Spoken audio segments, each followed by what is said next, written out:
Okay, in this video, the Edexcel IAL Physics January 2023 Unit 1 paper will be discussed.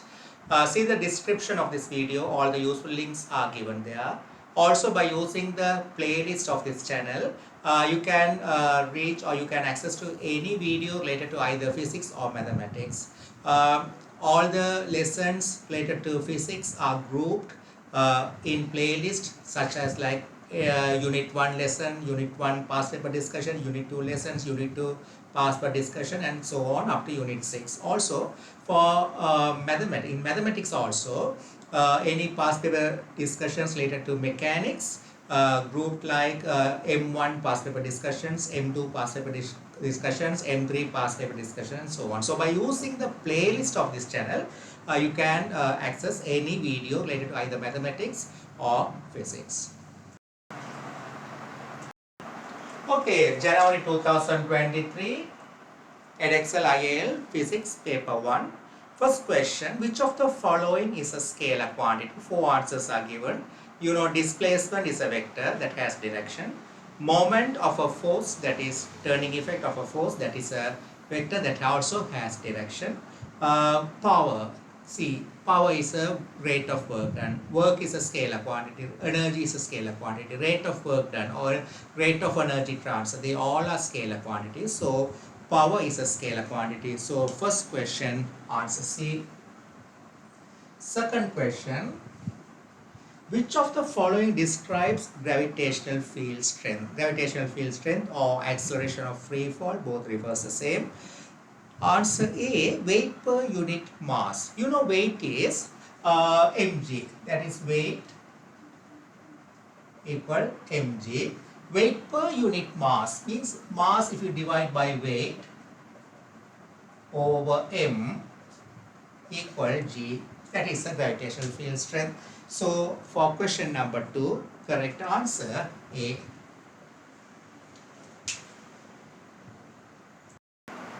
Okay, question number 3, this diagram is given. An object of mass m is resting on top of a spring. The spring is compressed a further distance delta x by a force, by a vertical force capital F. The force is removed and the spring returns to its original length as shown. When delta x becomes 0, the object has a vertical speed v. Which of the following equations describes the energy transfer as the spring returns to its original length? So in this question it says that the force is removed and the spring returns to its original length. Original length means the length it had when the mass is kept on it. It's not the natural length, because when you keep a mass on it, it will compress. Due to the weight of it, it will be compressed. Say for example something like this. An object of mass m is resting on top of a spring. So imagine like this. This is the natural length of the spring. We'll take this is the natural length of the spring. This is the natural length of the spring. We'll take it like this. Okay.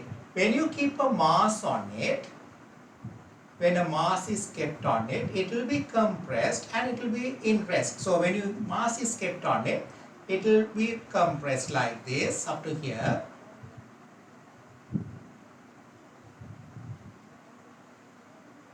So it has compressed compared to its natural length. There is certain amount of compression. We don't know how much is it. Right, now the force F is applied on it and it's further compressed. Now it's compressed further due to the force F applied on it.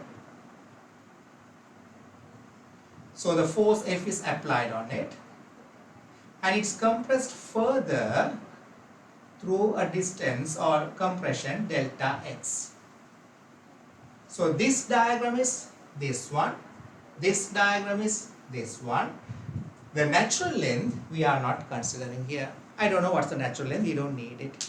So when you compress, now already it's compressed from its natural length due to the weight of the mass attached. So they're saying the object of mass m is resting on top of a spring. Means it's resting means all system, the whole system is at rest. So due to the weight of the mass, it will compress it. Due to the weight of the mass, it will be compressed already. But we don't need that amount. But when it is at rest from here, it's further compressed through delta x, right? It may be delta x1. This compression may be static x, just this could be delta x1, this compression. We don't need it. But from this position, it's compressed further down through delta x, and the force F is applied. So when you compress it through delta x by applying force, the work done to compress it, the work done is half F delta x. This is the work done. So this extra work done. Now when it is in this state also, there will be elastic potential stored in it. There is elastic potential stored in it because of the compression from the natural length to this position. It's compressed through delta x1.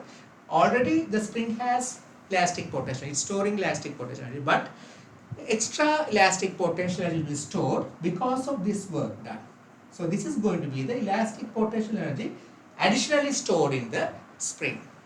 Now when you release this spring, now when you remove this force, when the force is removed, it will come back to this state, and it might go further up because it has a speed v they are telling, so it will go further up. We don't want it. But from here, the initial speed is 0. When you remove the force, it's going to move up. The spring is going to return to this state, and it might go further up also because it has a speed at this point v. The question is, what is the speed v here? So that means if I draw the same diagram again, when the force is removed, it's going to be this level again. So the question is, what will be the speed here when it comes back to this state? When you remove the force, there's a speed here v. That's the question says. So when you remove this applied force, it's going to return to the same state. But it might go further up. That we don't need it. Right. Okay. So what is the speed here? So we can see the energy released when it moves from this position to this position. The amount of elastic potential energy released is the amount of work you did to compress it. When you compress it, you did this much of work by applying force. So when the force is removed, it's going to release. When it comes back to this position, that's the position is named as original length. Original length means when it carries the weight W, what was the length? When it comes to that length, it's going to lose this amount of elastic potential energy. So what's the energy equation we can write? So we can write loss in elastic potential energy. Elastic potential energy equal to, it's going up, the speed is increasing from 0 to v, gain in kinetic energy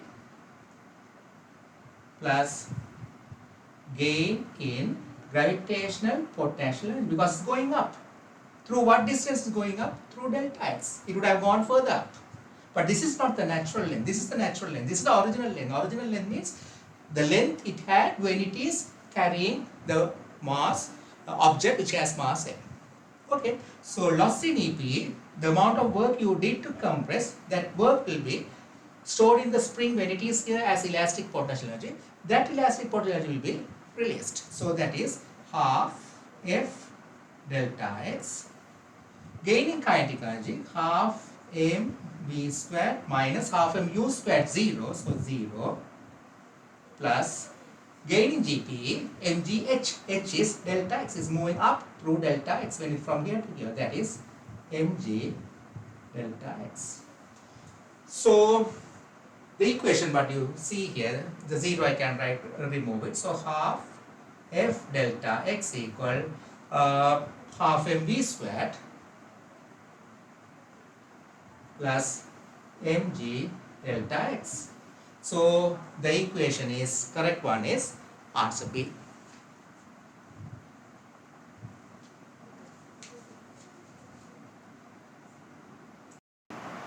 Okay, so the next question, question number 4.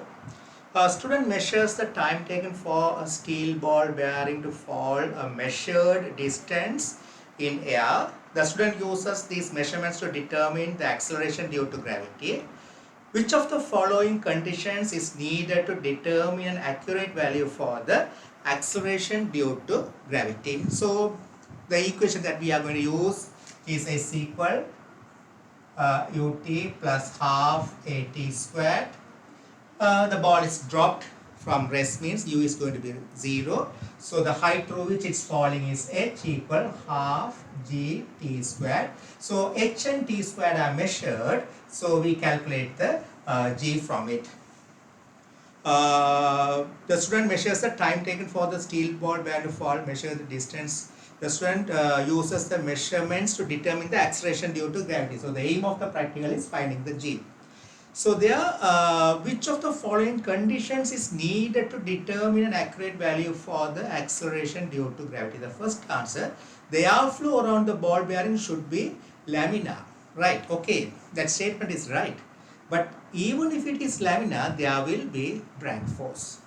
So if there is drag force, the acceleration what we are calculating will not be the actual acceleration. It will be something else.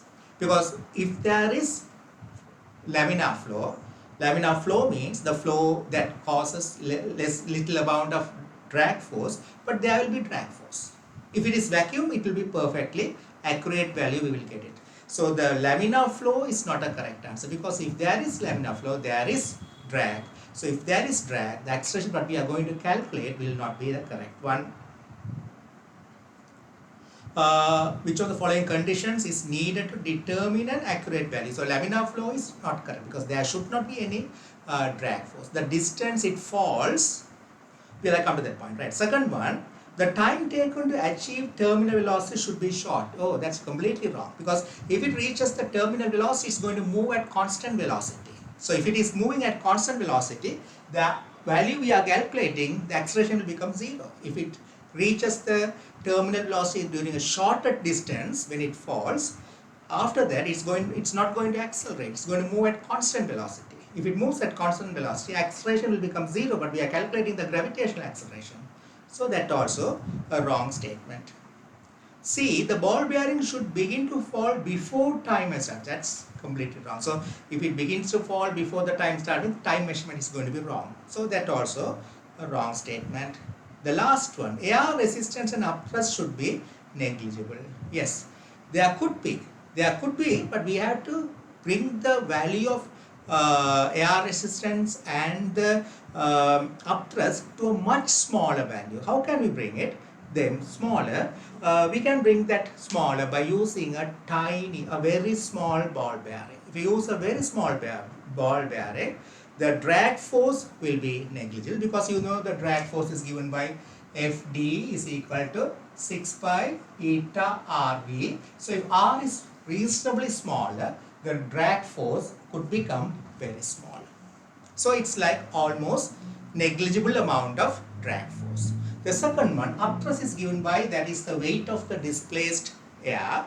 So weight of the displaced air, anyway, air density is very small, but we can drop the upthrust, make the upthrust very small by considering the volume of the ball bearing. We are using very small radius, means volume will become very small. V rho G, rho air G. We can't change air. The density of air is not in our control, but we can reduce the volume by using a smaller ball bearing. So the advantage of using smaller ball bearing, the drag force will become very small. Then also the volume is small. So when the volume is small, upthrust will be small. So those two quantities will become negligible. So otherwise, if you consider the actual forces, weight is acting down, there will be upthrust, there will be drag force. So actually, when you are trying to calculate the gravitational acceleration here, we should have actually, if we want to do this equation, the only force acting on it must be the weight. If the only force acting on it is the weight, means F equal ma, if you consider, F is going to be mg equal ma, so A is going to be g.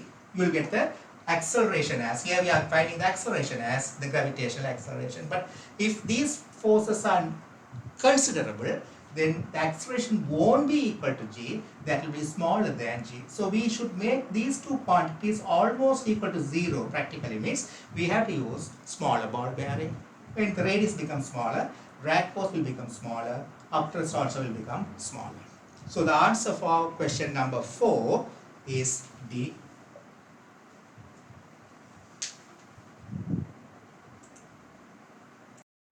Okay, question number 5. racing car, I just drew like a sphere.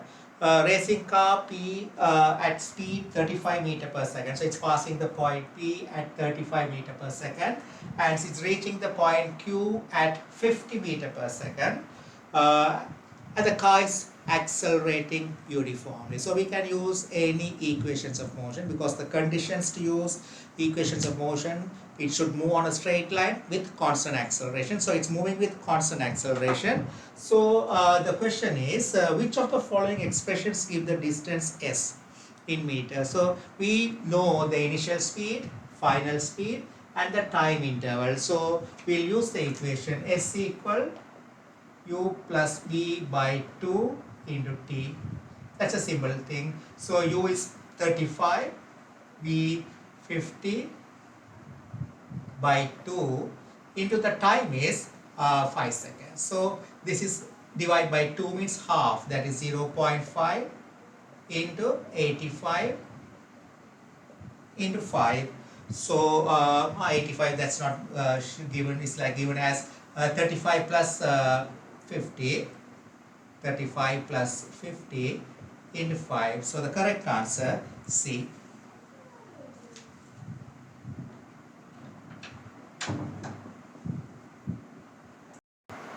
Okay, question number 6. This diagram is given. So bubble is being blown by a wind. The free body force diagram shows the forces acting on the bubble P. P is the force of the wind.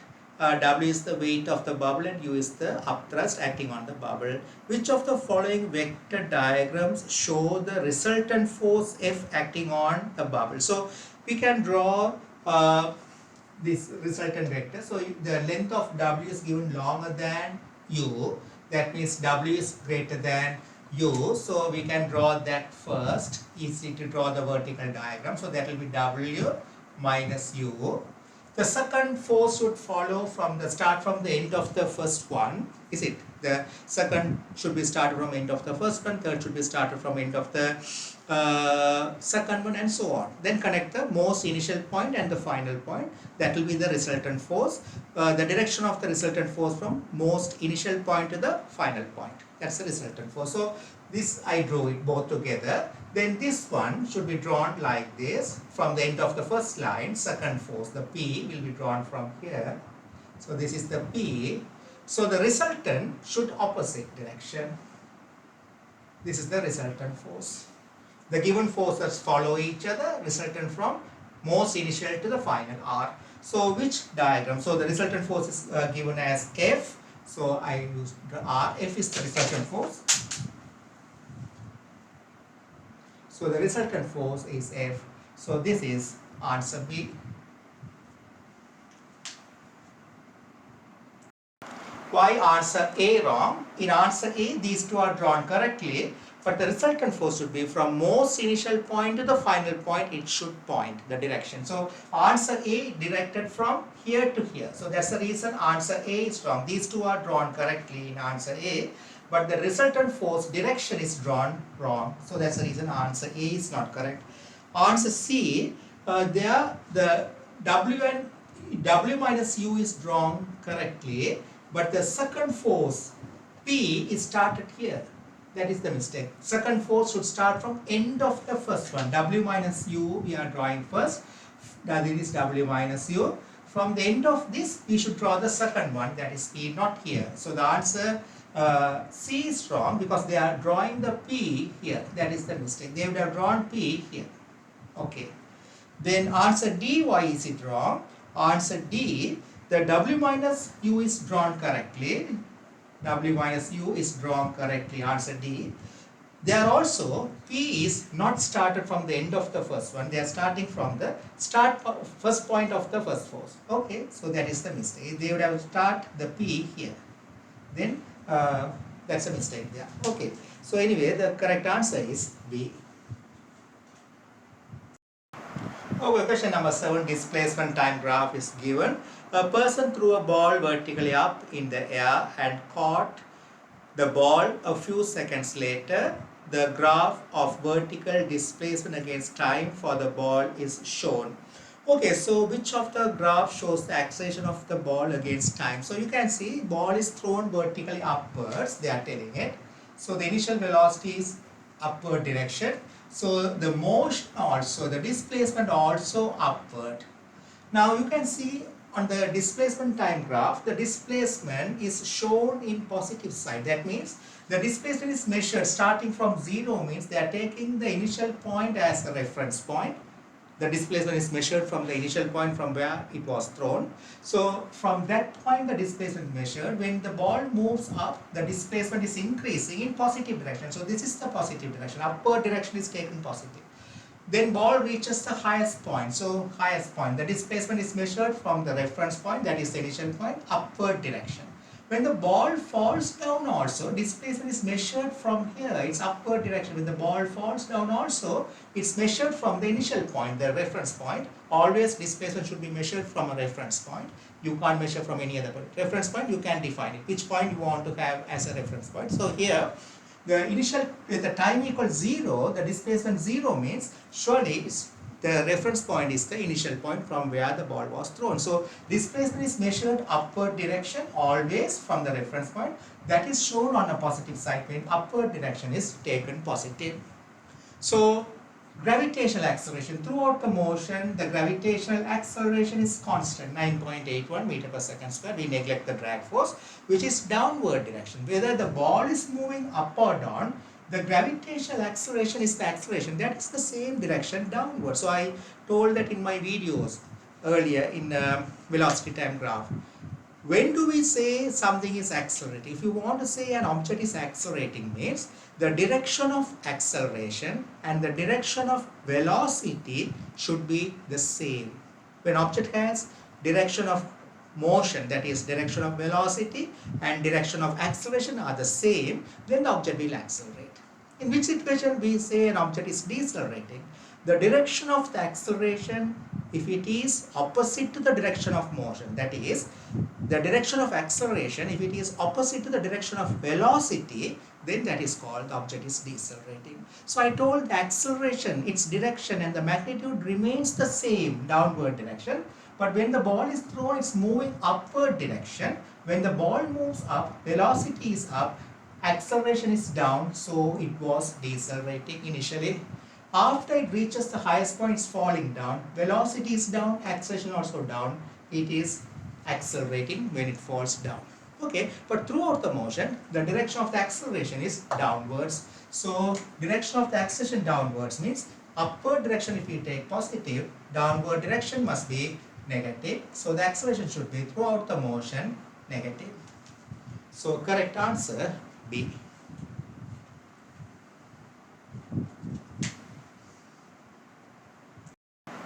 Okay, question number 8. A motor lifts a mass of 50,000 kg through a vertical height of 25 meters. Motor has an output power of 700 kilowatts. Which of the following gives the time in seconds taken to lift the mass? Okay, so here we know the power output of the motor. Power output of the motor is the useful power output. So power output of the motor is given by the work done by the motor divided by the time taken for that work. Work done by the motor is gain in GP. The motor is doing work to lift the object through a height of 25 meters. So that is, work done is going to be the gain in GP mgh over T. Right. So the height is here, it's moving through 25 meters. Motor lifts a mass of 50,000 kilograms. So that's going to be 50,000, 9.81. H is 25 over the time taken is how long it takes. That's a question. The time taken. Right. That's a question. The power is given as 700 kilowatts. So 700 into 700,000. Okay, make the T subject. So 550,000 times 9.81 into 25 divided by, make the subject. So this comes down 700,000. So the correct answer is B.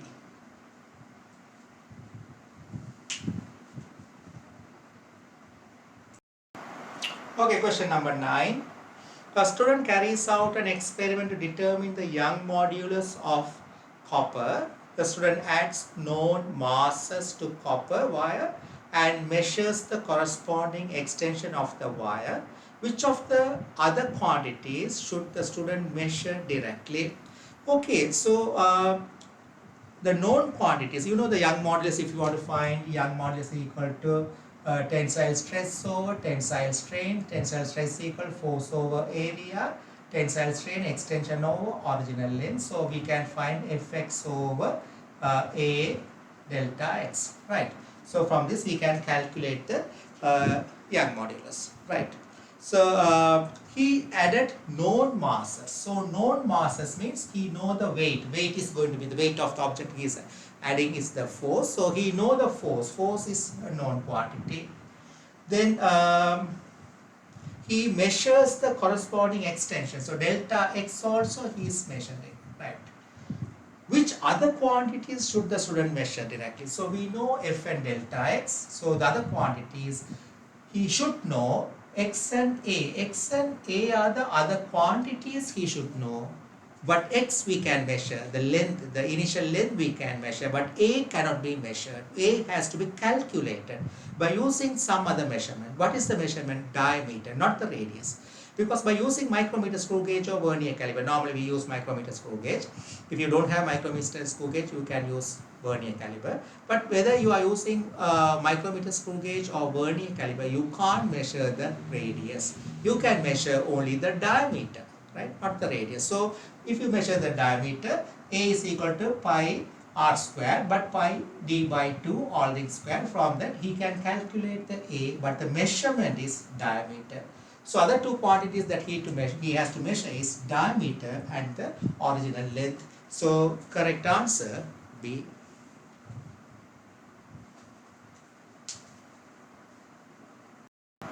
Okay, question number 10. Two forces make a Newton's third law pair. Which of the following statements is true for these two force pair? You must know the properties of the Newton's third law pair of forces. They should have the same magnitude. They act in opposite direction to each other. They should be the same type of forces. They act along the same line of action. They act on two different objects. They act for the same time duration. So here the correct answer, they are the same type of force and act in different bodies. So question number 10, correct answer is B. Okay, question number 11, section B. Based on it's on projectile motion. A stone is projected horizontally from a cliff. The initial horizontal velocity of the stone is 3.8 meter per second. The initial height above the stone is 12. Height of the stone is 12 meters. Calculate the horizontal distance from the bottom of the cliff where the stone hits the ground. So they ask you to find the range of the projectile. Okay, it's a very standard normal question. So you need to find initially the time taken. We define the initial time taken by using the vertical displacement. Initial velocity is horizontal, means that horizontal velocity has no vertical component. So we'll use downward direction is equal ut plus half at squared. So the height it's falling is 12. Initially it was projected horizontally, means initial vertical velocity 0 times t plus half into 9.81 t squared. So solve it. So 0, it will be 0. 4.905 t squared. So from this solve and get the time, you will get the time will be 1.56 seconds. Now use horizontally, s equal ut plus half at squared. So the range of the projectile, we need to find it, r equal, initial horizontal velocity is 3.8, the time taken is 1.56, and you know the component of the gravitational acceleration in horizontal direction is 0 because it's already vertical. Vertical vector has no horizontal component. Solve it, you will get the final answer 5.93 meters. Give it in 3SF, that's better. Give all the answers in 3 significant figure.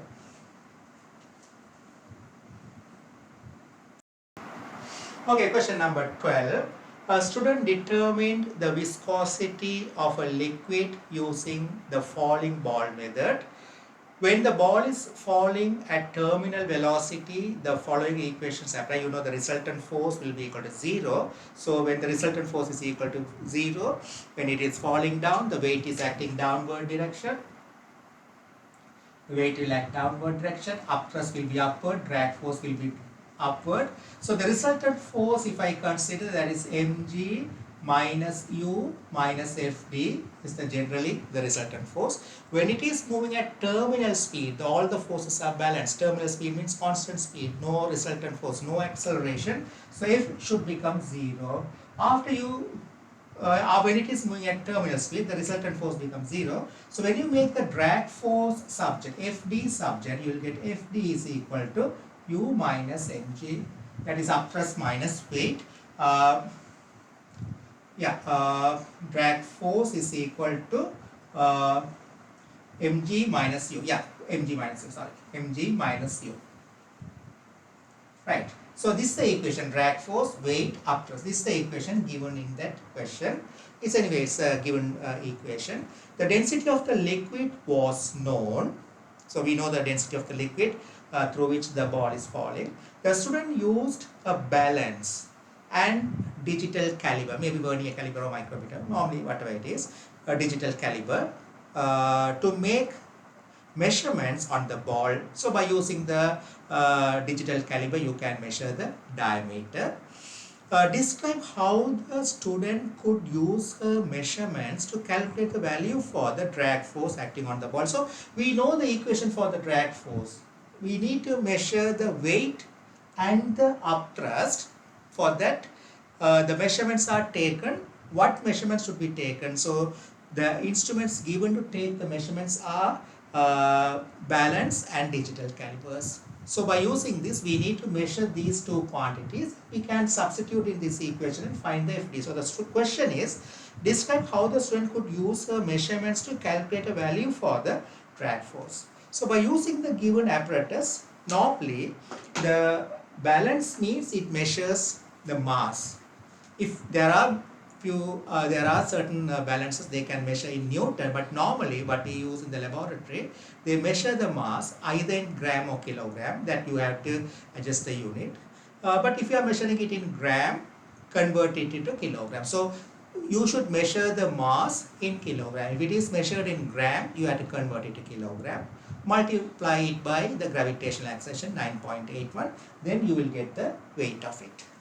Then up thrust we need to find it. How to find the up thrust? They know, you know, the up thrust is equal to, according to Archimedes principle, up thrust is the weight of the displaced fluid, weight of the displaced liquid. So weight of the displaced liquid means volume of the displaced liquid into density of the displaced liquid into G. V rho G is the up thrust. Is it? Up thrust is equal to V rho G. Okay, so we know the density of the liquid they are telling. G, we know that 9.8. Only thing we need to find the volume. How can we find the volume? We have to calculate the volume by using the measurement of diameter. So by using the caliber, measure the diameter. Calculate the volume by using 4 by 3 pi d by 2 all in cube. Then we know the density. So density of the liquid into G. From that we can find the upthrust. From this we can find the upthrust. Okay, this is the volume into density integral, we can find the upthrust. So these are the answer you have to give it. First you should say how to measure the weight. By using the weighing, by using the balance, measure its mass, convert to kilogram, multiply by 9.81, we will calculate the weight. Then by using the digital caliber, measure its diameter. Then find its volume by using volume V is equal to 4 by 3 pi d by 2 all in cube. Find its volume. Then upthrust, calculate it. Volume into density of the liquid which is known into G. From this calculate the upthrust. So you know the upthrust, you know the mg, you can calculate the drag force by using this equation. That's the answer you need to write. So I am not writing it, you understood. By using the measurements, what quantities should be calculated in order to find the drag force.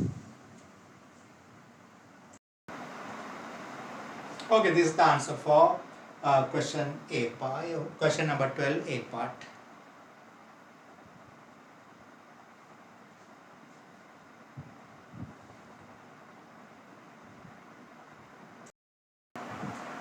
Okay, question number 12, part B. When falling through the liquid, the ball reached terminal velocity. The flow of liquid around the ball was laminar. Calculate the viscosity of the liquid. Terminal velocity given, radius of the ball given, drag force given. So, only thing we need to find the drag force. If D is equal to 6 pi eta R V, we can use for terminal speed Vt, Stokes law. So, we know the drag force 1.1 10 to the power minus 2 equal 6 pi. We need to find the coefficient of viscosity. The radius is directly given 0.50 10 to the power minus 2 times the terminal speed 5.4 10 to the power minus 4. So from this find the coefficient of viscosity, that will be 216 Pascal second.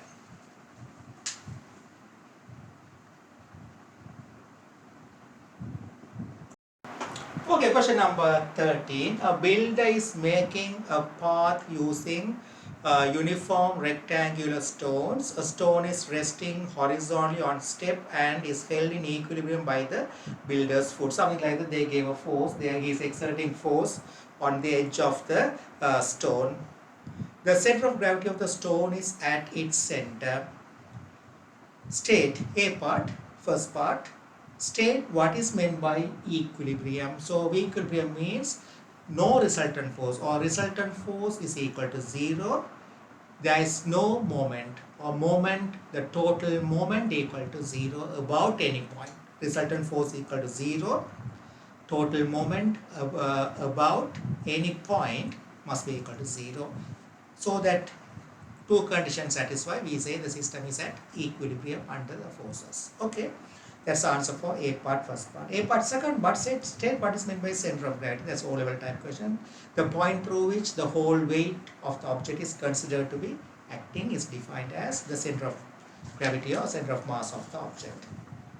Okay, B part, question number 13. The builder applies a minimum force P and that will keep the stone in equilibrium. The position and direction of P are shown on the diagram below. So they have given the stone alone. So this is the diagram given. Now again they are giving question B part, first part. Just the stone is given. Right? So the force P is applied by the builder, that is P. Center of mass, they are giving it. Yes, the center of mass is at the center. So complete the diagram above, adding the labeled arrows to show the positions and directions of the other forces acting on the stone. So we know that the force, the weight is acting vertically downwards. That is, we can say weight. Right. Where should I mark the contact force from the step? Now they are saying the builder applies the minimum force P. Minimum force P means, normally when they say, now you can see the diagram given, it's the total length of the stone is given as 0.9 meter. They mark the center of mass here. So the center of mass is here, means the weight will act here. If he removes his leg, if he don't apply force on it, it will topple this way. It will topple this way about the edge. Now, he is applying minimum force to keep it at equilibrium. Means, minimum force means we should assume it's about to topple, but not toppling. About to topple means it has no contact. It has just lifted from this point and it has only contact. So if I draw this again, it could happen like this. Can draw like it's just touching only at this point, slightly slant, difficult to draw. It's like it's touching only at the edge where the step is touching the point, but not falling. It's still horizontal, Normally this type of question comes when a plank is kept on two supports. It's kept on two supports like this, and they can say, well, there was a question in the past paper, I think, a painter is walking from P to Q. They can ask, what is the maximum distance the painter can walk towards Q? Maybe the plank is very long, so he can walk any distance like this. Okay, what is the max? So center of mass is somewhere here, the plank. So we'll something like this. Yeah, center of mass is somewhere here, the weight of the plank. This is the fulcrum or support. So the painter is walking towards right. The question could be, what is the maximum distance he could be from this pivot such that the plank is not toppling. So in that question, what we do, he is walking. So when he is at somewhere here, there will be normal reaction R1. Here also there will be normal reaction R2. When he walks, you know the R2 will increase, R1 will decrease. I did that type of question in my force video. When he walks, the maximum distance he could walk such that the plank is not toppling means when he is somewhere here, what we say, it's going to topple but not yet topple. So that means the R1 has become 0. It's just lifted above the support, this one. So it's still in horizontal position, just lifted. If he walks even one small step, it will topple. So that is the maximum distance he can walk such that it's not toppling. So same way, something like that. Here he is exerting force on the edge, that is the minimum force. If you apply a force lower than that, smaller than that, minimum force, if you apply a force little smaller than that, then it will topple. So it's going to topple but not toppling means the contact will be the normal reaction only at the contact point, the edge of the step. So the normal reaction should be somewhere here, the edge of the step, somewhere here, the normal reaction. We can say push by the step, normal reaction or contact force or normal reaction from the step.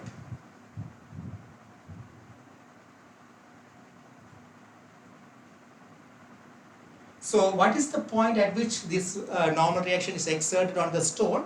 That is the edge of the, where the step is touching the edge of the step. So that is the edge of the step. I can call it as E. This is the E means that is the edge of the step. That is the point at which the normal reaction will be there because it's a minimum force is the P. He's applying a minimum force. So this is the free body force diagram you have to show. Right. The stone has a weight, the second part, B part, second part. The stone has a weight of 415 Newton. So this force, the weight is given 415. This is 415. And the length of the stone is 0.9 meters, a rectangular stone. So this total length is 0.90 meter. And also given the point of contact from the right edge of the stone is 0.50 meter. So this is 0.50 meter. The question is, calculate the magnitude of P, the minimum force he should apply. Okay, how can you find? So we know the 415 Newton. The normal reaction, we don't know, we can calculate, but we don't. The question is, what is the value of P? So we can avoid the value of this normal reaction. So the normal reaction, I'll put it as capital R. That exerted at point E is the edge of the step. Let it be R. Okay. So only thing we need to find the P, the minimum force required to keep it at horizontal position. So we'll take moment about E. To take the moment about E, we should know this distance from E to G. G is the center of mass. What is this length? E to G, we need to find it. Then we need to find the distance of E to P also. Okay, what is E to G? The distance of center of mass is a uniform stone. E is the contact point, edge of the stone. What is the distance of G from E? How can we find it? So that could be found like, okay, so this length, this whole length from here to here is 0.9. From E to the right edge is 0.5 means this is 0.4. 0.9 minus 0.5, this is 0.4 meters. But from this edge to G, G is the center of mass. It's a uniform stone they are saying. So this distance from this left end to G is 0.45, half of 0.90. This is 0.45. So the length EG, how much? This distance from here to here 0.45, which is half of 0.9. From here to here 0.4, so that's going to be 0.45 minus 0.40. That's going to be 0.05 meters. Take moment about, we take moment about E, where the normal reaction is exerted. If you take moment about E, clockwise moment, so that is 450, clockwise moment, we'll take it positive, about E, 450 into EG, EG is 0.05 minus P into this distance 0.40 equal to 0 because it's at equilibrium. Solve it, you will get the P. So you will get P is equal to 551.9 Newton.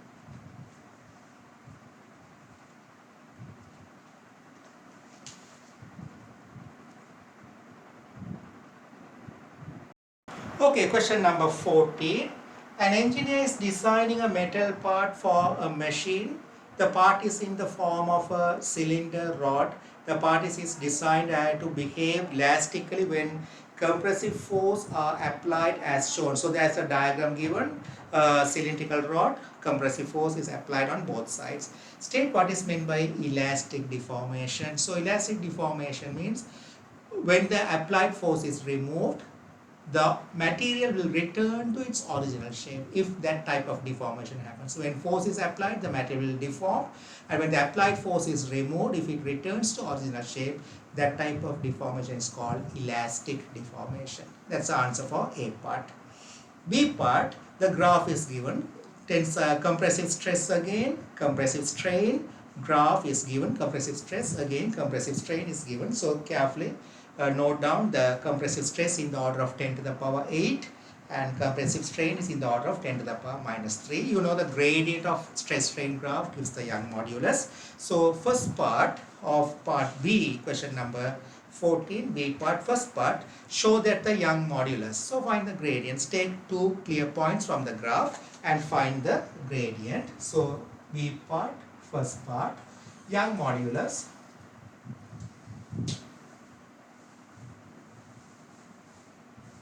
is equal to gradient.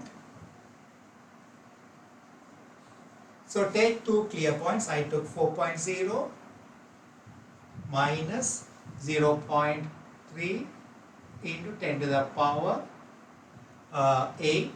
That's a compressive stress, change in compressive stress. The 2 points on the compressive stress from the graph.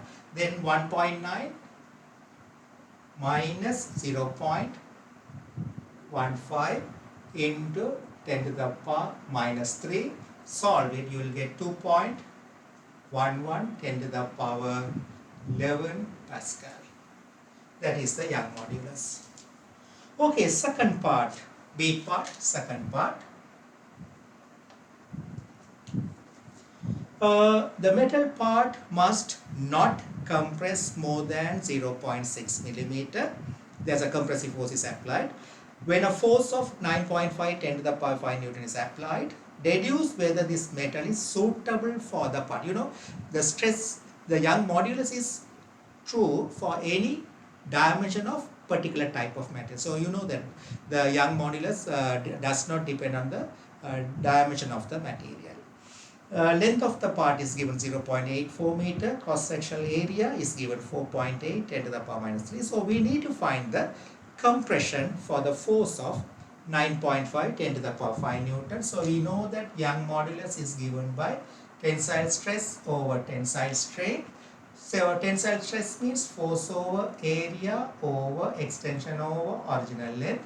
So that is Fx over A delta x.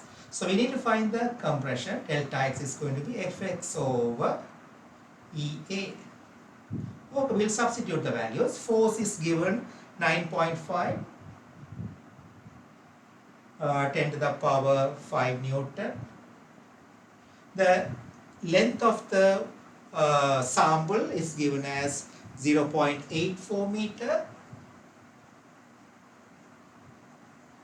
divided by the Young modulus we found at 2.11 10 to the power 11 Pascal second, and the area of cross section 4.8 10 to the power minus 3. So if you solve it, you will get 7.88 10 to the power minus 4 meter. Okay, convert this to millimeter. So multiply by 1000, you will get 7.8 10 to the power minus 1 means 0.79 millimeter, which is greater than 0.60 millimeter. So they are saying it cannot be compressed, it should not compress more than 0.60. For this particular force, it's going to be compressed 0.79 millimeter, so not suitable.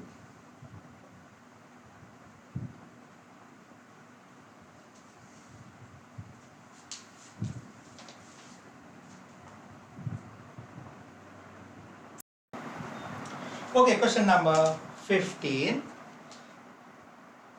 Gymnast bounces on a trampoline.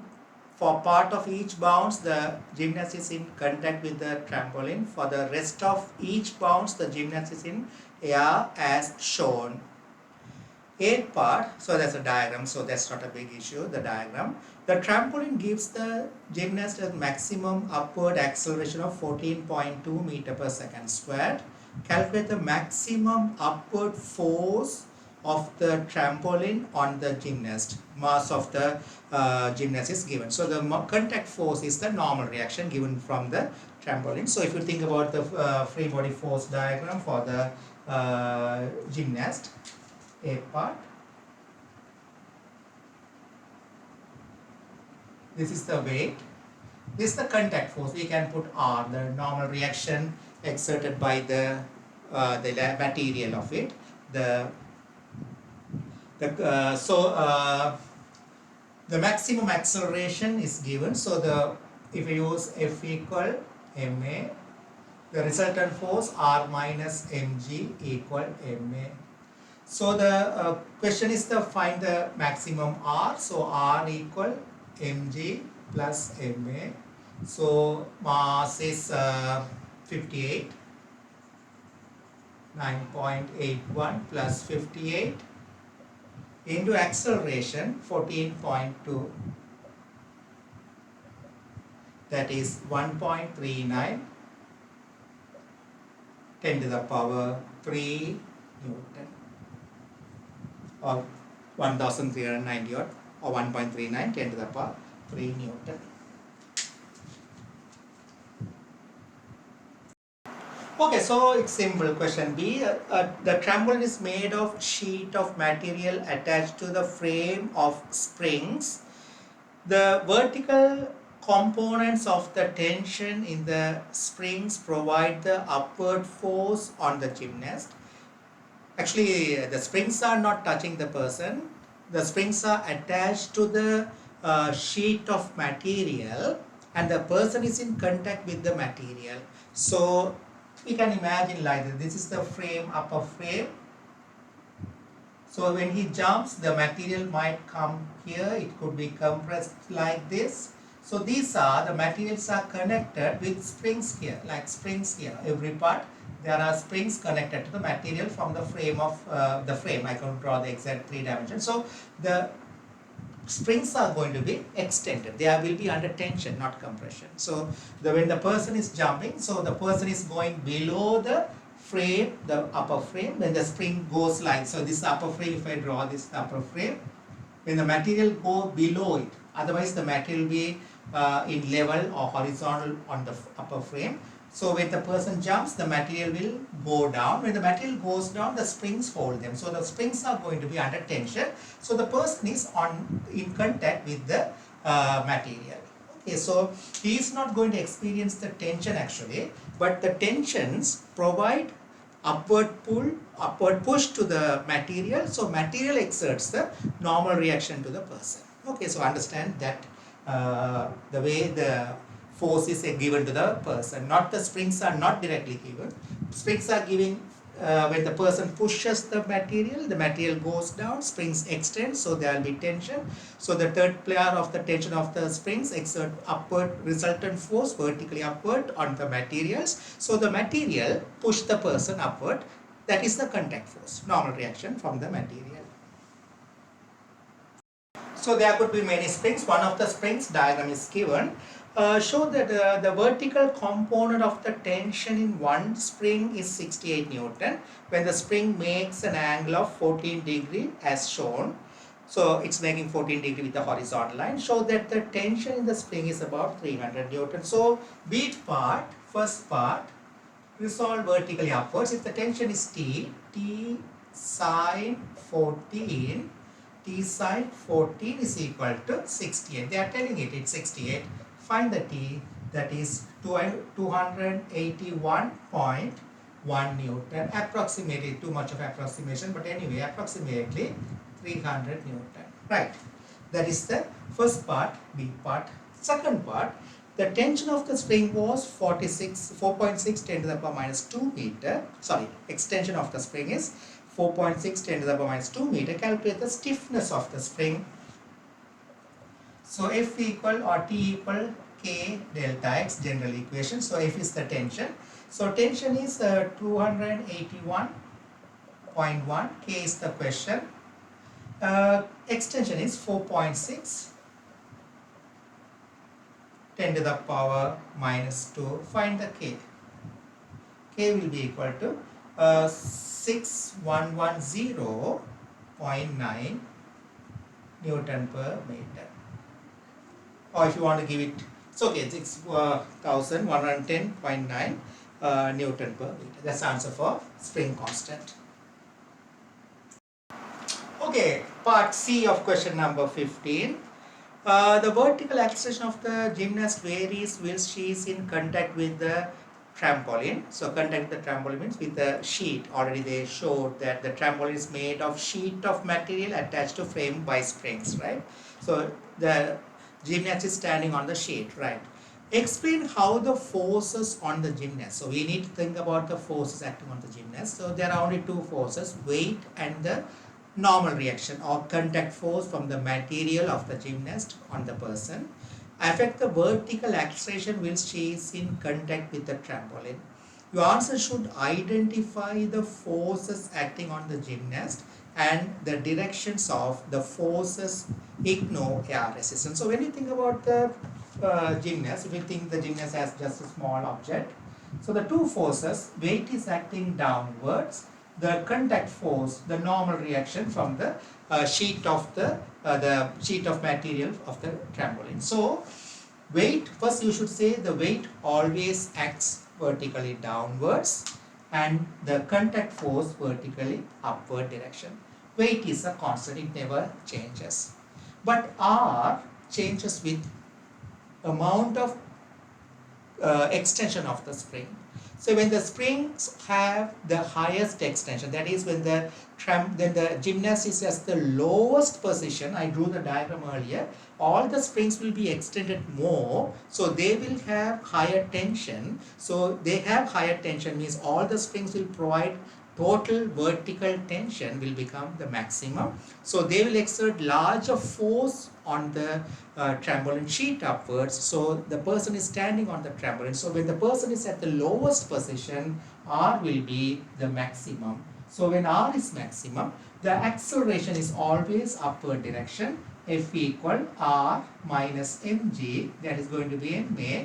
So in that situation, R is the maximum means the acceleration of the person will be the maximum.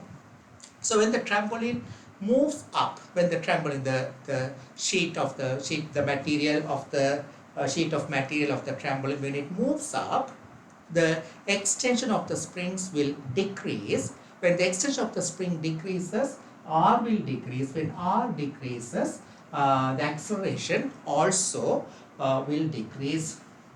Right. When the person loses contact with the trampoline, R will become equal to 0. If the R becomes lower than mg, that normally won't happen. That means he has already left, so that won't happen. So when R greater than mg, always the acceleration will be the highest. When R is the maximum at the lowest position. When the person moves upward direction, the amount of extension of the springs will decrease. So R will decrease. When R decreases, acceleration will decrease. When the person loses contact, but they are asking when the person is in contact with the travel, but when he loses contact, R will become equal to 0. Okay, this is the answer for that question. 6 marks question. This is the answer. So when he is at the lowest point, R is greater than mg, so he will accelerate upwards. So when R becomes lower than mg, R becomes lower than, he is still in contact, but R has become, the total extensions decreases.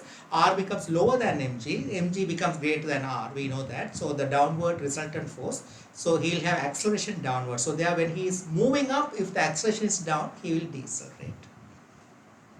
He will decelerate in upward direction.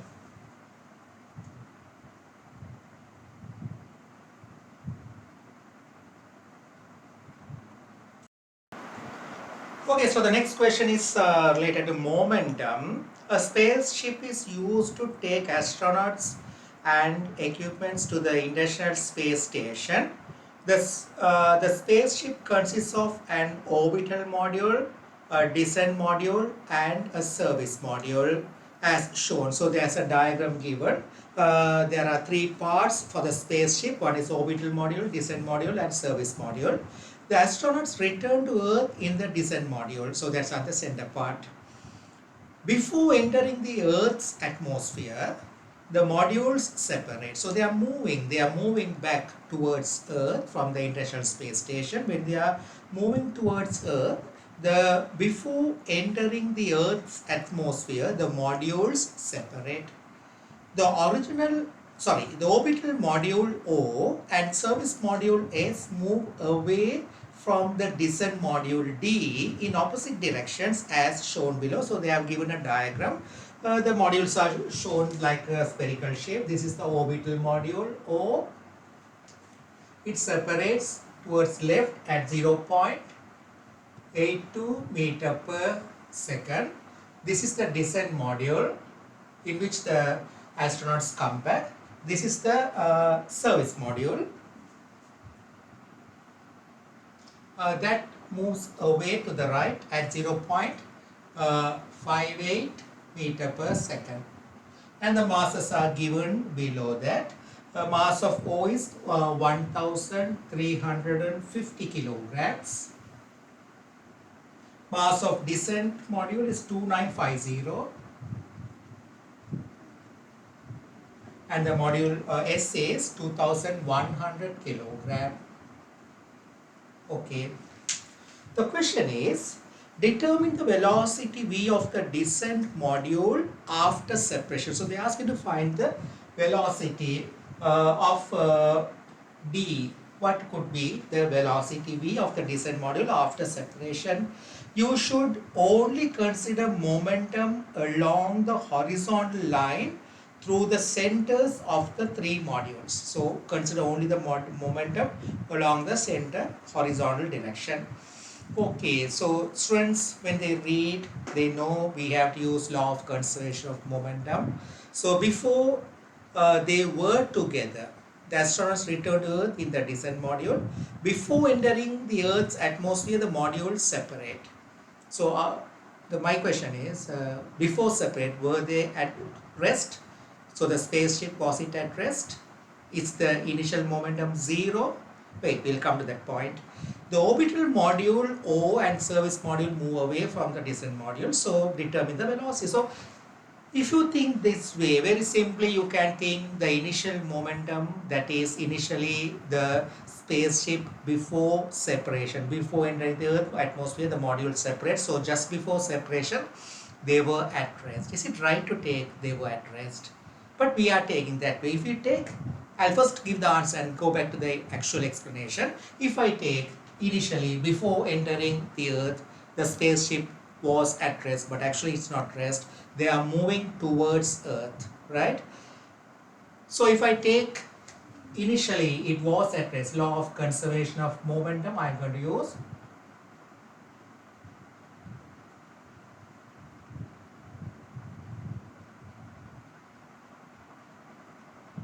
So the law of conservation of momentum, right?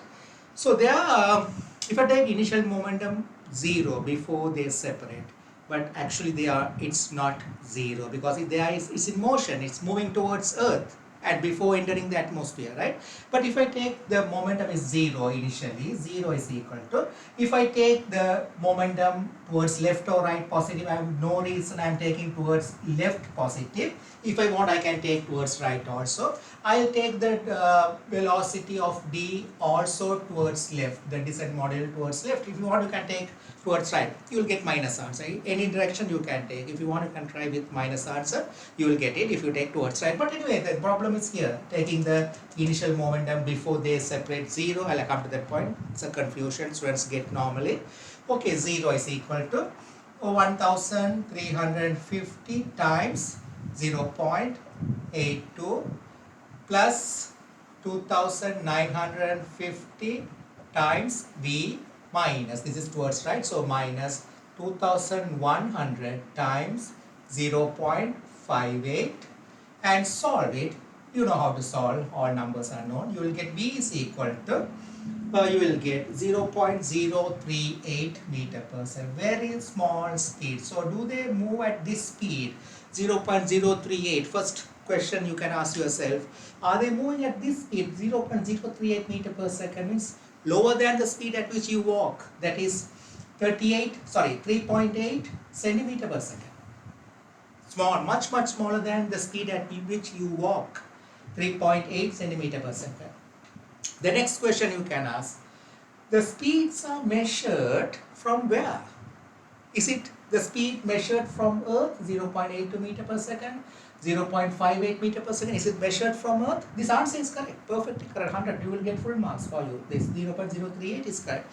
If you do it, just you will get the marks. But students, those who think carefully and little more, students think, for them I am giving the explanation. But just do it, you will get the answer. Take the momentum before separation 0. Nothing is mentioned about the momentum. Nothing is mentioned whether the spaceship was at rest. No. But my question, it's not rest. So the 0, how we are assigning the 0 and why, about which frame of reference. So the speeds are measured about what? Are we measuring the speeds relative to Earth or relative to International Space Station? Nothing is mentioned, just the numbers are given. If you just do it, you will get the answer. But I am going to explain in detail. If you don't understand this detailed explanation, just ignore it and do normal way like this, you will get the marks. But those who want to know the actual explanation, yeah, listen to the next explanation. That's the actual explanation. Little more we have to think. Okay, so this is for students, those who like to know the actual meaning, why we took the momentum before separation 0. Okay, normally the questions what we came across in other past papers or at school, the velocities of the object before collision or the velocities of the object after explosion given. So the velocities are measured relative to which frame of reference? Frame of reference means the velocities should be measured relative to some reference frame. Normally, we take the ground, the earth as the frame of reference.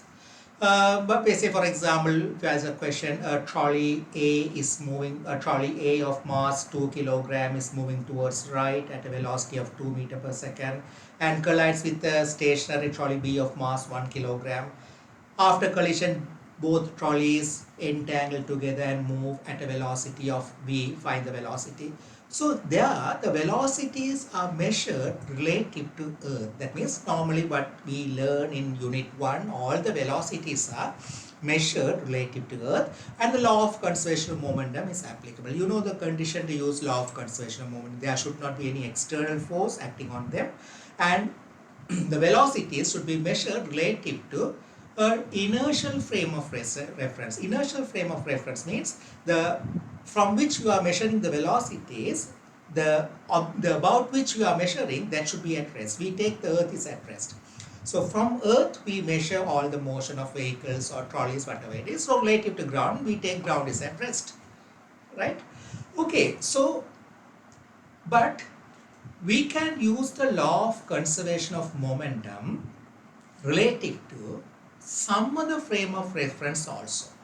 That means it's not necessary to measure the velocities relative to earth always, or it's not necessary to measure the velocities and use law of conservation of momentum relative to ground as well. We can use some other frame of reference also. The law of conservation of momentum is applicable if that frame of reference is not accelerating. So simple question I am telling here. Right, simple question. Imagine I can do two examples, but I don't want to go in detail. But if you are interested, let me know. I'll do it as a separate video for that. But imagine an object is moving something, right? Its mass is 3 kilogram. It's exploding. It's moving at a velocity of 3 meter per second. Okay. Now it's exploding into two fragments. The fragment B, which has mass 2 kilograms, moving at a velocity in the same direction as earlier at a velocity of 6 meter per second.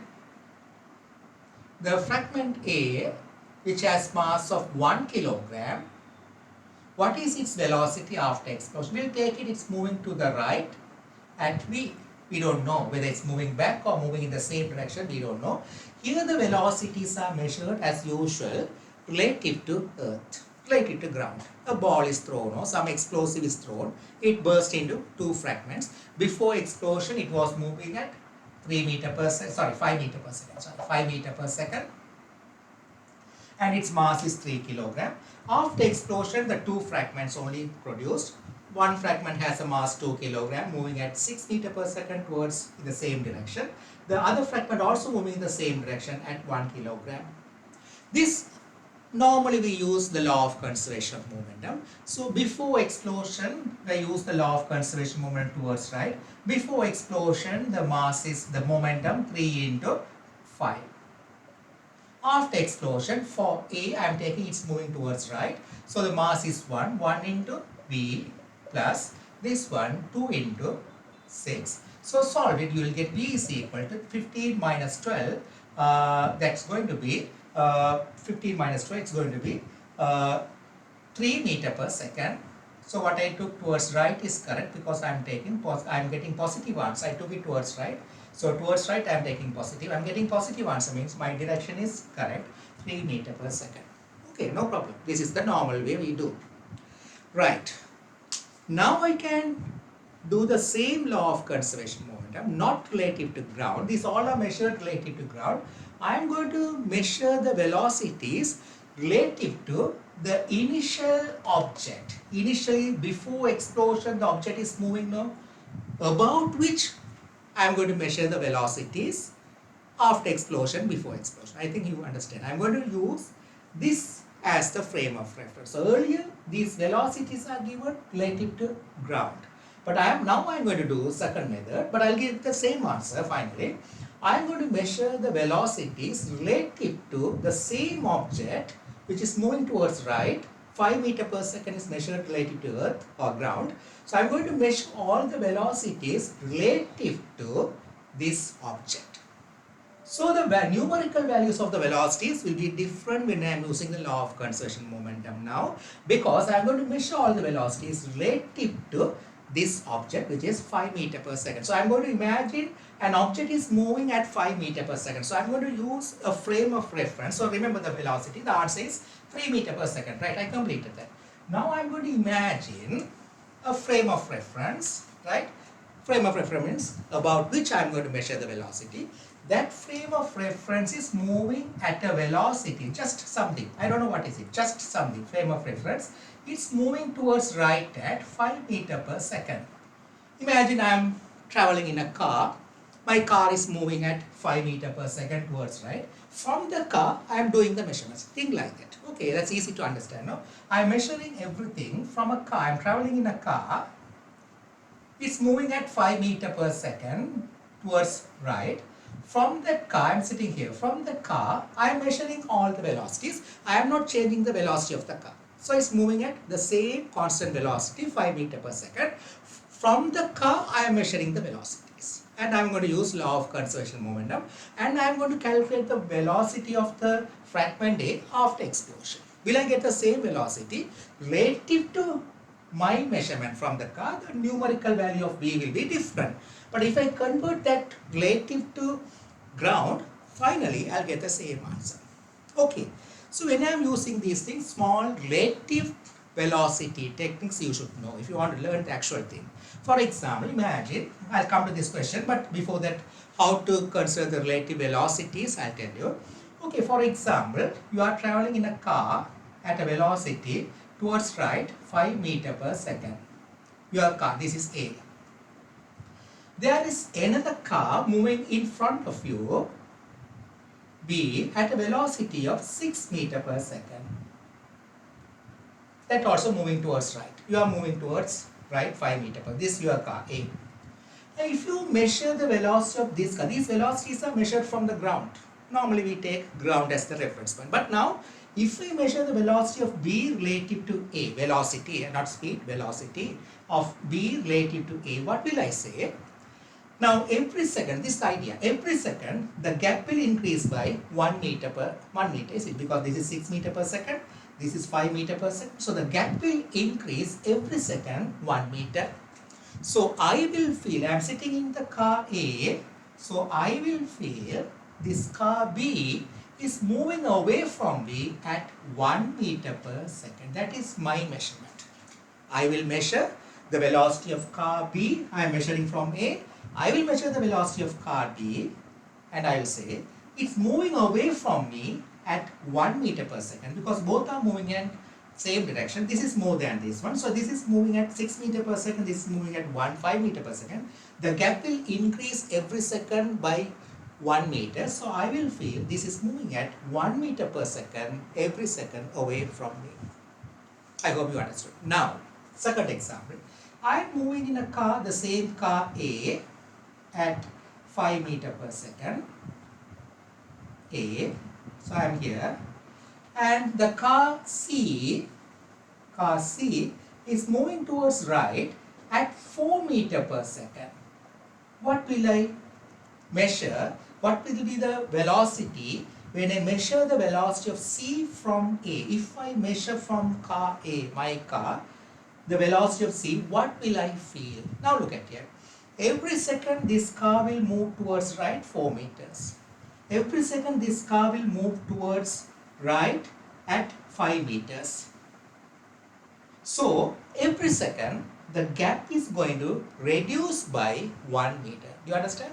This car is going to move towards right every second 4 meter. This car is going to move towards right every second 5 meter. So the gap between the two cars will decrease by 1 meter every second. Means I am going to catch up with this car because my speed velocity is more than the car 4 meter per second. So these velocities are measured related to ground, right? So when I observe this car, I will feel this car is coming towards me, but actually it's not coming towards me. I am going to catch up with the car C, but I will feel if I see just only the car C, it looks like the car is coming towards me, but it's not coming towards me. Both of us are moving away, both of us are moving in the same direction. My velocity is more than this one. So I am catching up with this car, but looks like the car is coming towards me. So there I will say the velocity of C relative to A, relative to my car, I will say its velocity is towards left 1 meter per second. Here in the first example, I will say velocity of car B relative to me is 1 meter per second towards right, because every time the gap is going to increase by 1 meter. Here the gap is going to decrease by 1 meter. So I will say every second this car is getting closer to me. So I will say this car is approaching towards me and the velocity 1 meter per second. I hope you understood this. Third example. I am moving at a velocity same A at 5 meter per second, and there is a car B, C, D. This is the car D. It's moving towards left at say 4 meter per second. The car D is moving towards left. I am going towards right 5 meter per second. They are going to collide. That's true. But when I observe the motion of D, you know that every second the gap will decrease by, this is moving towards left 4 meters every second, this is moving towards right 5 meters every second, so the gap will decrease by 9 meters every second. So when I observe the car D, I will feel the car D is moving towards me at 5 plus 4, 9 meter per second, because it's moving towards me. Quicker, it's coming closer to me. So I will say the velocity of car D is 9 meter per second towards left. These are the very basic relative velocities. Understand? Now, in this one I already did the calculation. I found the velocity of V and I said the velocity of V is 3 meter per second when the velocities are measured from the ground. That question is over. But now if I use the frame of reference, that is, I am traveling in a car which is moving at 5 meter per second, same as the velocity of this one. So if I use this as the frame of reference, that means I am going to measure all the velocities before and after explosion relative to my car. What will be the velocity of A after explosion? I can calculate. Then if I convert that velocity to ground, I will get the same answer earlier what I got, 3 meter per second. Okay, we'll try that now.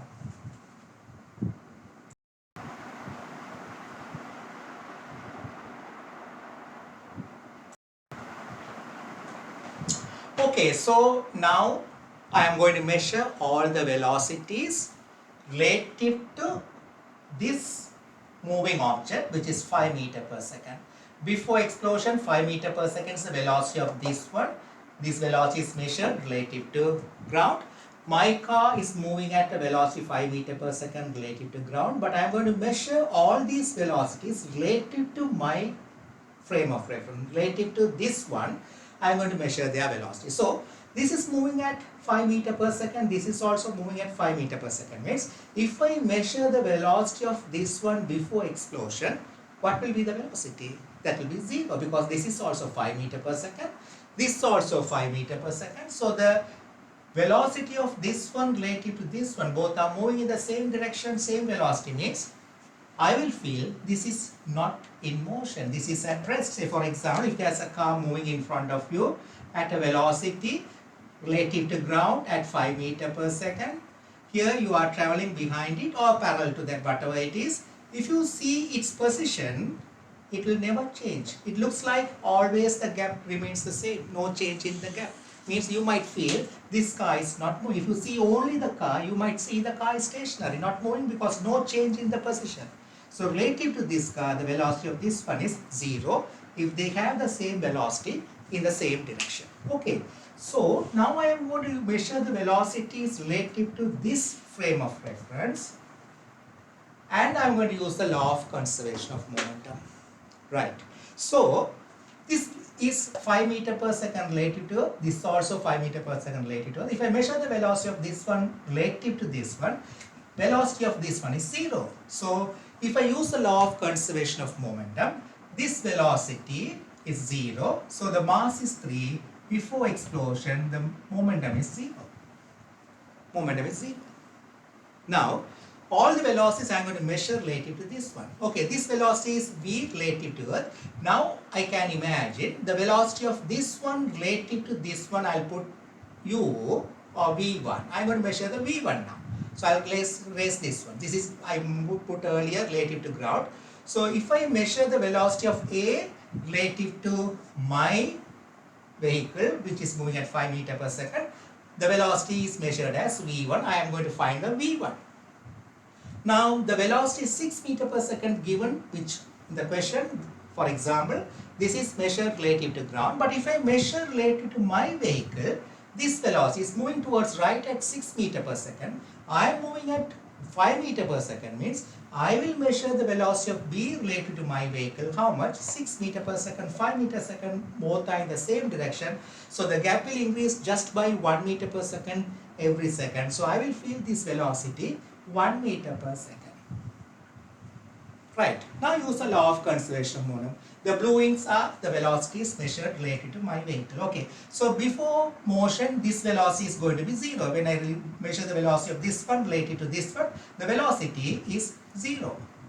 Both are same. So related to my frame of reference, velocity of this one is 0. Okay, now use the law of conservation momentum. 3 into 0 equal to, this one I took it towards right. So towards right. So that is, this mass is 1 kilogram. 1 into V1 plus towards right 2 into 1.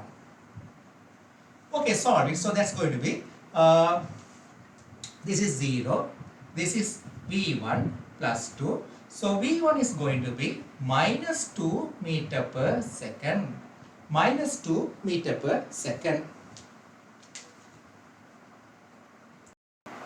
Okay, so the velocity V1, that is the velocity of A relative to this frame of reference, I got minus 2 meter per second. I took the direction towards right and I am getting minus 2 means. So I will say actually the velocity of A relative to my vehicle is 2 meter per second towards left. I took it towards right and I am getting minus answer. When I take it towards right, I am getting minus answer means relative to this vehicle, the velocity of A is towards left 2 meter per second. Right, this is the velocity relative to my vehicle. But the question was, what is the velocity of A after explosion? So they are asking to measure the velocity, find the velocity related to ground. But when I measure it related to my vehicle, it's 2 meter per second. What do you mean by 2 meter per second every second? Is towards left means I will feel this A is moving towards me. A is moving towards me at 2 meter per second. So that means I am going to feel, I am drawing my car, I am moving at 5 meter per second relative to ground. When I measure the A, velocity of A, I will feel it's moving towards me at 2 meter per second. That means the gap is every second decreasing by 2 meter per second. So if the gap is decreasing every second 2 meters means I am moving towards right 5 meters actually relative to ground. How much should it move? What velocity should it move?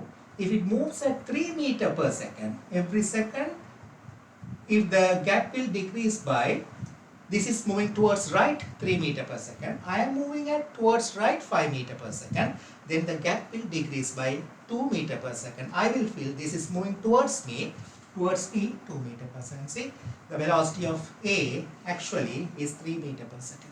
I am getting the same early answer. But I use the law of conservation of momentum for the velocities measured relative to my frame of reference, the car. I got the velocity of A 2 meter per second relative to the car. But when I convert the velocity of A relative to ground, now I found the velocity of A is 3 meter per second relative to ground. Understand?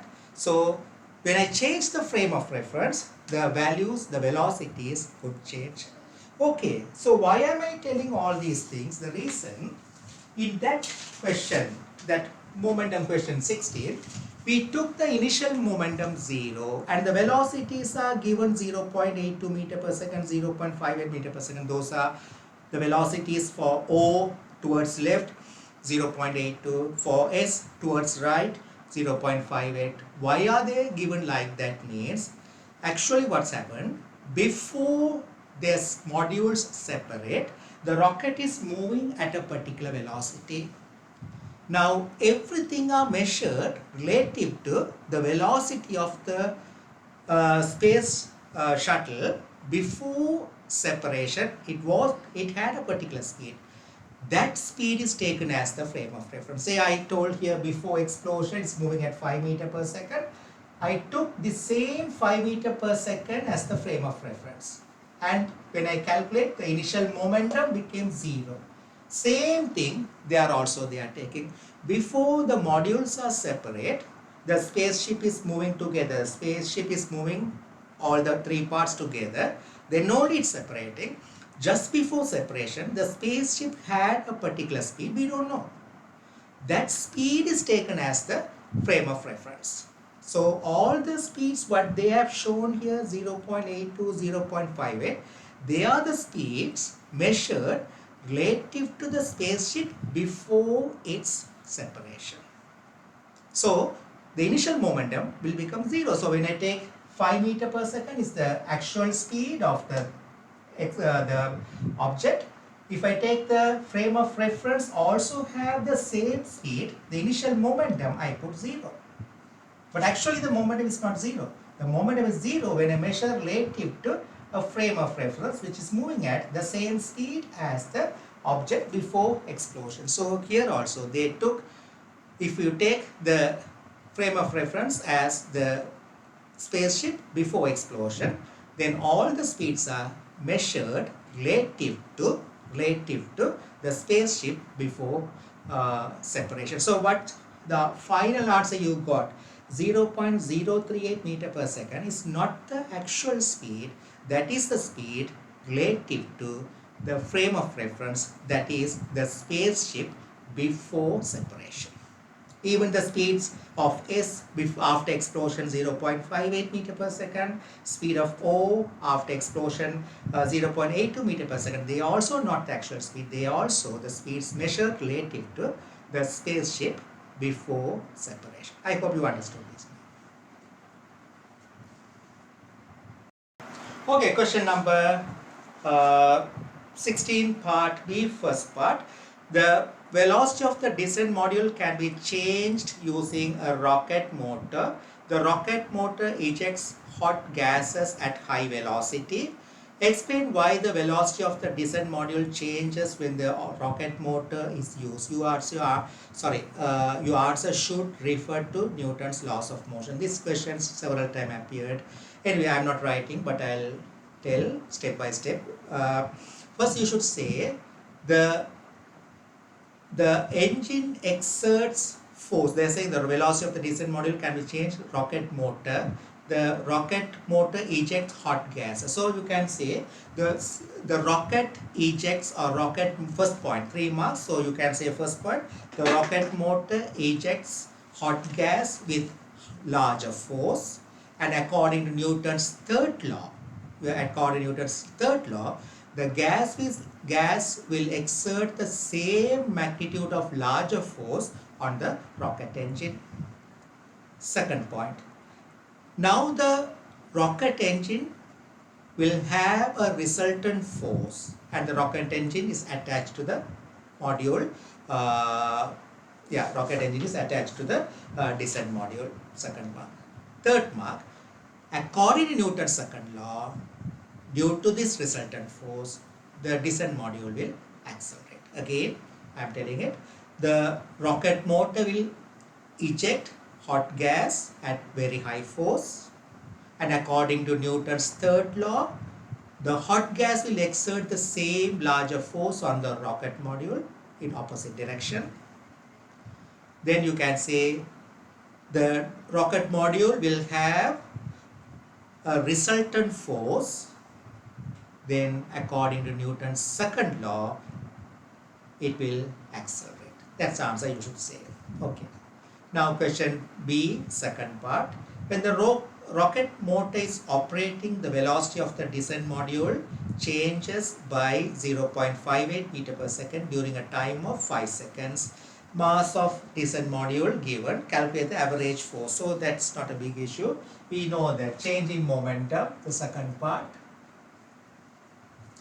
Change in momentum, delta P is equal to Ft.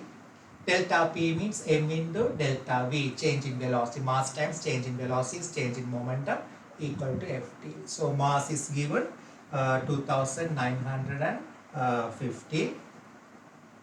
Change in velocity 0.58 is equal to F into the time is 5 seconds. Solve it and find the F. You will get 342.2 Newton. Okay, question 17. In a game called High Striker, a person hits a button with a hammer that has a diagram given. This causes a cylinder to move towards the bell at the top as shown. A part, kinetic energy of the hammerhead as it hits the button is greater than the change in gravitational potential energy of the hammerhead as it moves down. Explain why. Kinetic energy of the hammerhead as it hits the button is greater than the change in gravitational potential energy of the hammerhead as it moves down. Explain why. So it's like this. Actually, if you drop a hammerhead or if you drop a hammer, just a hammer, if it is dropped down, their change in gravitational potential energy or loss in GP equal gain in K when it falls freely. If the hammer falls freely, then loss in GP equal gain in K. But here, hammer is not falling freely. It's moved by a person. He is applying a force on it by using the handle. A force is applied by the person. It's moved down. You are applying a force in moving down. So work is done on the hammer. Also, the hammer is moving down, losing GP. So if it is falling freely down, we can say loss in GPA, gravitational potential energy equal gain in K when it falls freely. But here the additional work is done. Someone is exerting force and moving down. So additional to that, work done by the person. Work done by the person is there, or force, plus loss in GPA. So now the kinetic energy will be more than the kinetic energy when it falls freely. That's a question, and that is the answer.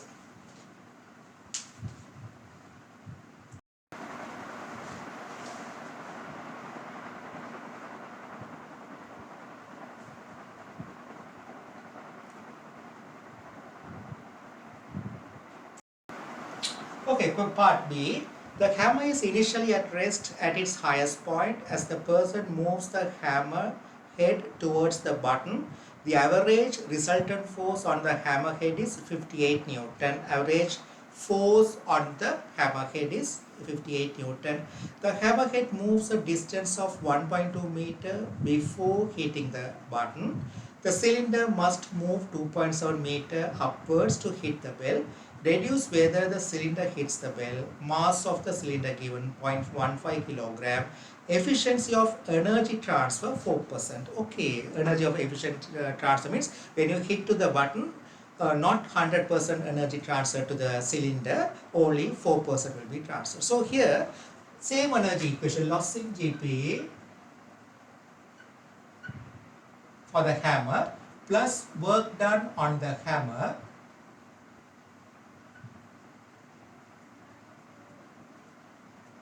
equal gain in kinetic energy of hammer. So loss in GP of hammer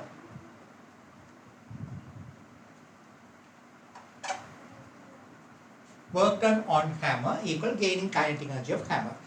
Loss in GP mgh. H is the height through which it's moved down, plus work done. The person is applying a force and moving down, same height, h, is equal to gain in kinetic energy, half mv square. So at that I don't need to find the speed or anything. So I can put gain in KES, K dot E dot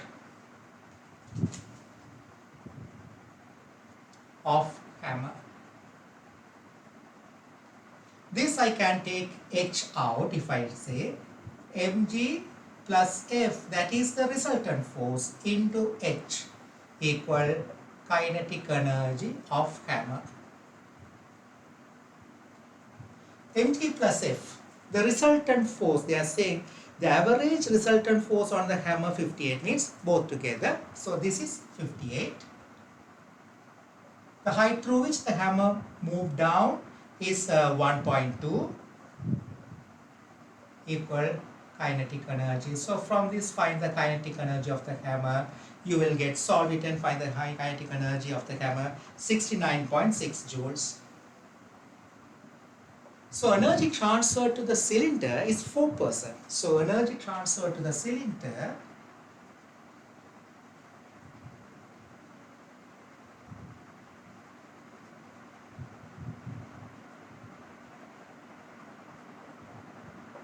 equal 4% of it. 69.6 into 4 over 100. So that will be 2.78 joule. Okay, how much height will it move up? If this is the energy transfer to it, what height will it move up? If all the energy transferred is given to it, the maximum height means no kinetic energy. When the cylinder goes to the maximum height, it won't have any kinetic energy. The maximum height where the speed becomes 0. So the maximum height reached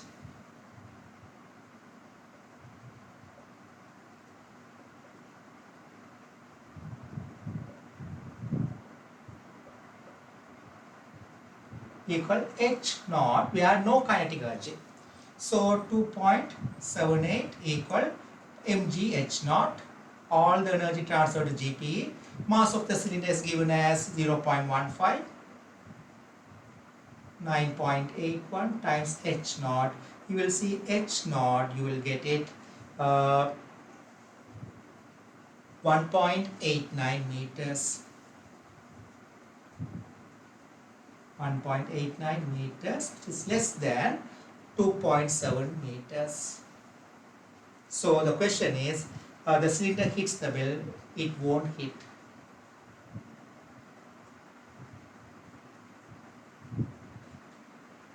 It won't hit the well.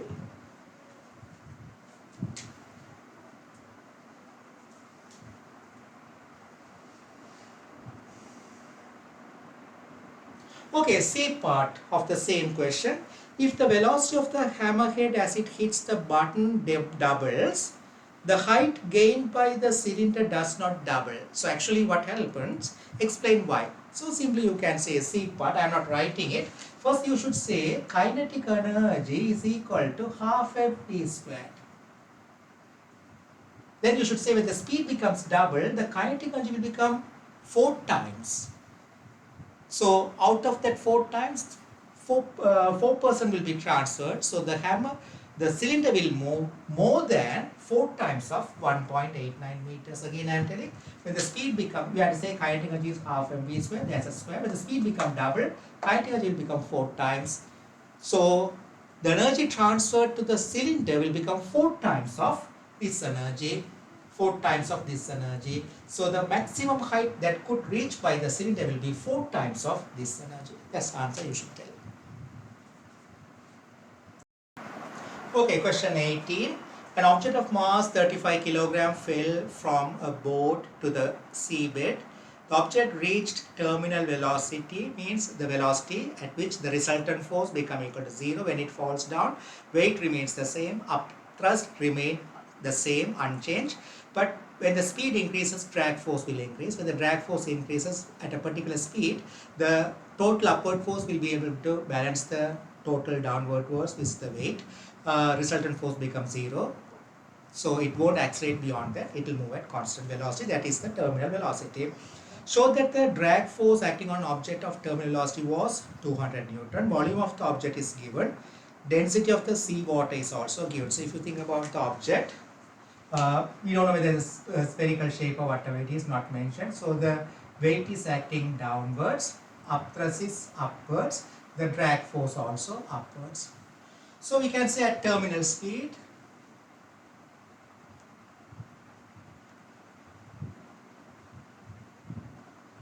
the resultant force equals 0 plus U plus Fd equal to mg. So the upthrust is equal to weight of the displaced water or displaced fluid. So that is volume of the object that is given, density of the liquid or water, we can say density of the water into G. The drag force is the question, Fd equal to mg. Substitute the values. Volume is given 1.60, 10 to the power minus 2. Rho W is 1.03 into 10 to the power 3. G is 9.81 plus Fd is equal to weight of the object 35 into 9.81. Find the Fd. You will get it 181.7. Okay. Second part, question 18, A part, second part. The drag force on the object obeyed the formula d equal kv square. They are not a hard question. This is first part. This is second part of the question. Question 18a. So this is second part. The drag force is given by kv squared. V is the speed of the object. Determine the terminal velocity of the object. So k is given 2.2. So we know the d. We know the drag force, that is 181.7. K is given as 2.2. V square. Find the v. You will get that is 9.08. Okay, that's nothing. Now, third part, give two reasons why Stokes' law could not be used to calculate the terminal velocity of the object. So we can say to use Stokes' law, the first thing, the object must be a spherical shape. Second one, the fluid flow around it must be laminar. That's a two conditions. So if the object is not sphere, it won't have laminar flow around. So the fluid flow should be around laminar, around the object should be laminar. So the conditions to use the Stokes law, the object must be a spherical shape. The second condition, the fluid flow around it must be laminar. Okay.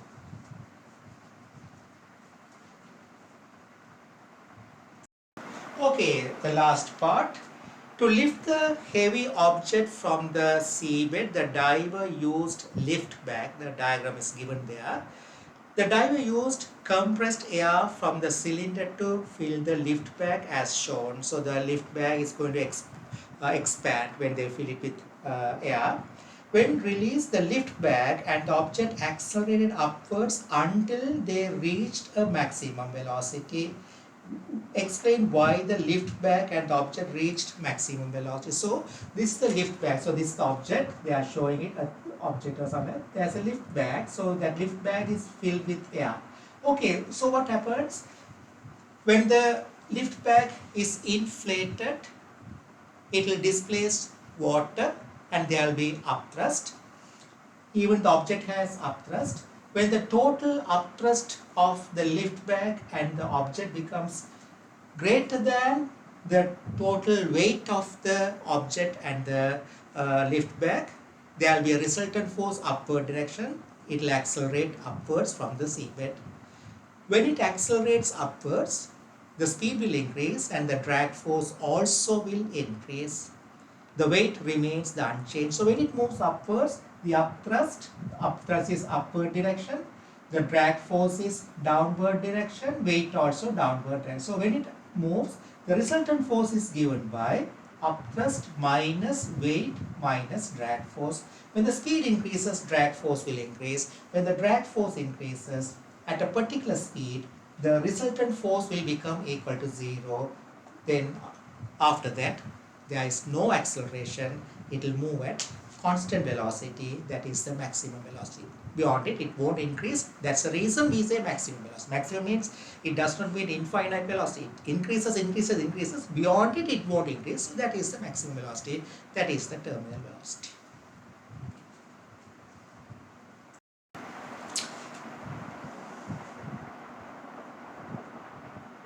Okay, this is the answer for question number 18, part B, the last part of this paper.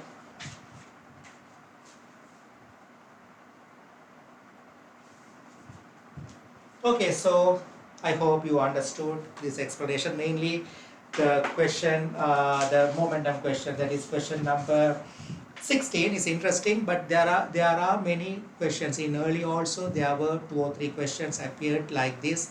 There are also the speed are measured relative to some other frame of reference. So don't get confused about frame of reference, but students get confused because of when we put initial momentum 0, they ask why the initial momentum 0.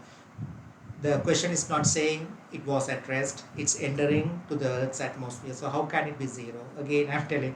So the initial momentum 0, why? We take the frame of reference, which one, about which we are measuring the velocities, about which object, the space shuttle. They are saying it's the spaceship. So before the spaceship split into 3 fragments, the speed at which it was entering, that speed is taken as the frame of reference about which other speeds are measured. So here the speeds what they are given is not the actual speed, they are the speed measured relative to the spaceship before it enters the atmosphere. That's the only confusing part in this question paper, but interesting. Okay, so I hope this is useful. We'll meet during another discussion. Bye.